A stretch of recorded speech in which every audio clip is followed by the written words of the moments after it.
नमस्कार मित्रांनो. तर मालिकेच्या आजच्या भागात आपल्याला असं बघायला मिळणार आहे की आता जहागीरदारांच्या घरी परत एकदा वोटिंग करण्यात येणार असतं. तेही लीला आणि दुर्गा यांच्यामध्येच परत एकदा आता सगळेजण जमलेले असतात.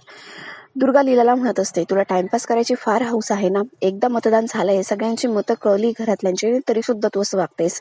विराज आणि प्रमोदची मदत करून त्यांना आपल्या बाजूने तू करून घेतलेस आणि त्यांची मतं तू फितवली आहेत, पण याने काहीच सिद्ध होणार नाहीये. लीला म्हणते, मी फक्त माझं काम प्रामाणिकपणे केलं आहे, मी कोणालाही फितवलं वगैरे नाहीये. आणि एकदा विचार कर दुर्गा, जर एजंटनी मला एकदा संधी दिली आणि विराज आणि प्रमोद सर माझ्या बाजूने उभे राहिले आणि जर खरंच मी आता एजंटचं मत जिंकलं तर मग काय होईल, तुझं काय होईल याचा विचार कर. सगळेजण आपलं मतदान करत असतात. आता किशोर तिथे येतो, अनेक चिठ्ठ्या उलगडायला लागतो, कोणी कोणाला मतदान केले हे सगळ्यांना सांगत असतो. सगळ्या मतदानामधून दुर्गाला फक्त एकच वोट असतं आणि लीला जिंकलेली असते. दुर्गाच्या डोळ्यात आता पाणी आलेलं असतं आणि तिला कळालेलं असतं की घरातले सगळेच जण आता लीलाच्या बाजूने आहेत. ते दुर्गा संतापते आणि म्हणते, लक्ष्मी सरस्वती, तुमच्याकडनं ही अपेक्षा नव्हती मला. तुम्ही का केलं तसं? तुम्हाला माहिती नाही लीला कशी येते. आता लक्ष्मी सरस्वती काय बोलणार, तोच विराज आणि प्रमोद त्यांना अडवतात आणि म्हणतात की दुर्गावेनी लीलाबद्दल काही वाईट बोलला तरी सुद्धा तुम्ही काही बोलायचं नाहीये. आणि लक्ष्मी सरस्वती मनातल्या मनात विचार करतात की आज विराज आणि प्रमोद ह्या घरात आहेत तर फक्त लीलामुळे, त्यामुळे आम्ही काही नाही बोलू शकत. दुर्गावेनी आम्हाला माफ करा. इकडे आता आजी म्हणतात, चला आता सगळं काही व्यवस्थित झालं आहे. दुर्गा, लक्ष्मी सरस्वती, तुमच्या सुनेचा ऑप्शन करा आणि तिला आतमध्ये घ्या. दुर्गा रागाने मध्ये निघून जाते. एजे म्हणत असतो की आता सगळं काय क्लिअर झालेलं आहे, सगळ्यात जास्त वोट लीलाला आहे, त्यामुळे ती ह्या घरात राहणार आहे. आणि सगळेजण आतमध्ये जातात. लक्ष्मी सरस्वती ऑप्शनचं ताट घेऊन येतात. मात्र दुर्गा ही आपली बॅग पॅक करून खाली आलेली असते आणि ती म्हणत असते की मी आता या घरात एक क्षणही थांबू शकत नाही. मला वाटलं होतं या घरातली लोक माझ्यावर खूप प्रेम करतात, माझा आदर करतात, मी एवढे दिवस हे घर सांभाळलंय, माझ्या डिसिजनला या घरामध्ये मान आहे, पण तसं काहीच नाहीये, मी चुकले. आणि सगळ्यांनी आज मला दाखवून दिलं आहे की त्यांच्या मनात माझ्याविषयी काय जागा आहे ते. आणि ती जायला निघते. तेवढ्यात तिला किशोर समजावतो आणि म्हणतो, दुर्गा असा टोकाचा निर्णय घेऊ नको, एकदा विचार कर. पण दुर्गा काही ऐकत नसते. ती म्हणत असते, किशोर, एकदा माझ्यावर सुद्धा अशीच वेळ आली होती, तुम्ही सुद्धा या घरातून असेच बाहेर निघून चालला होतात, पण मी तुमच्या पाठीशी उभी राहिले नाही.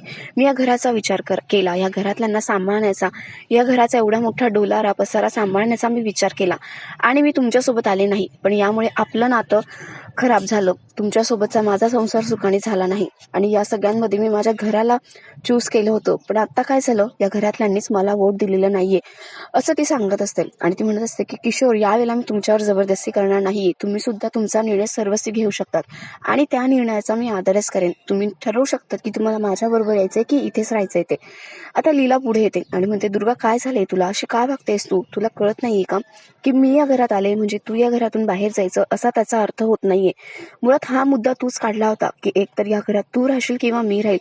पण अगं, या सगळ्यांनी तुला वोट दिलं नाहीये याचा अर्थ असा नाहीये की तू या घरात त्यांना नकोशी आहे ते.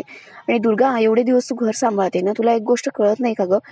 घर म्हणजे भांड्याला भांडे लागणार, वाद होणारच, पण आपण सगळ्यांना पुढे घेऊन जायचं असं सगळ्यांच्या सोबतीने, असा स्वतःचाच विचार करायचा नसतो फक्त. दुर्गा म्हणते, हे बघ, तुझ्या मनाला पटेल असं काही बोलू नकोस, तुला बोलायचे चान्स येते म्हणजे याचा अर्थ असा नाही तू मला काहीही बोलशील. त्यावर लीला म्हणते, मी काहीही बोलत नाहीये, मी जे सत्य आहे तेच सांगते. आपण एकाच छताखाली एकत्र आनंदाने का नाही राहू शकत का? फक्त तू माझी सून आहे, तुझी सासू आहे म्हणून? तसं नाही होत दुर्गा, स्वतःचाच विचार करून नाही चालत प्रत्येक वेळेला. सगळ्यांनी तुला वोट दिलं होतं ना त्या दिवशी, पण तरीही आज सगळ्यांना माझी बाजू पटली आणि म्हणून त्यांनी मला वोट केलं. याचा अर्थ असा नाहीये की तू त्यांना नकोशी आहे. हवं तर आपण सगळ्यांना विचारूया ना की प्रत्येकाला काय वाटतंय ते. लीला आता सगळ्यांना विचारते, विराज प्रमोदला विचारते, आजींना, लक्ष्मी सरस्वती, सगळ्यांना विचारते आणि सगळ्यांचं हेच मत असतं की दुर्गाने इथून कुठेही जाऊ नये. लीला म्हणते, बघितलं, तू इथून कुठेही जाऊ नये असंच सगळ्यांना वाटतंय, म्हणून माझंही तेच मत आहे आणि मला तरी तू इथे हवी आहेस. दुर्गा म्हणते, तू ना असं प्रेमाने गोड गोड बोलू नकोस, त्याचा माझ्यावर काही परिणाम होणार नाहीये.